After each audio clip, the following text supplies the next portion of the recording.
TFNN. Headline News Update.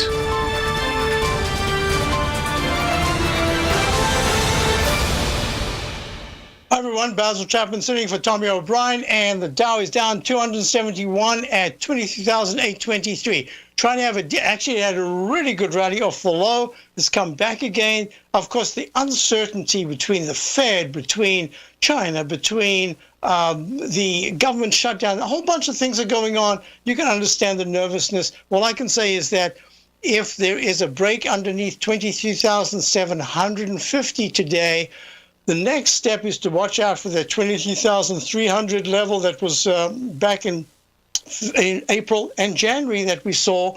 But in the meantime, we'll see what happens because the day is young. But the S&P also had a really good turnaround off the low. Now it is back down 29, almost 30 points at 25.70. The technicals, both in the Dow and the daily, the left side is my daily chart, are very weak. So is the weekly chart in each instance, and the monthly chart, we've got to wait until the end of December. But so far, it's not good. Key support will be at 25.63s on a short-term basis. And if you're looking at the QQQ, which is the NDX 100, down 1% at minus 165 at 159. It hasn't taken out the low of the 13th of 157.13.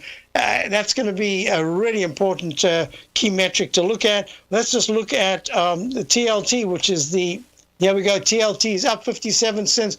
That means money's coming probably from stocks and going into the safety of bonds.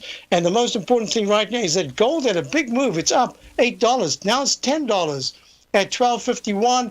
This says that if gold this week is able to go from 12.51 right now into the 12.63 area, that's a big move to the upside, big break, and you can then expect that the dollar will take a breather. It's had a fabulous move up until now.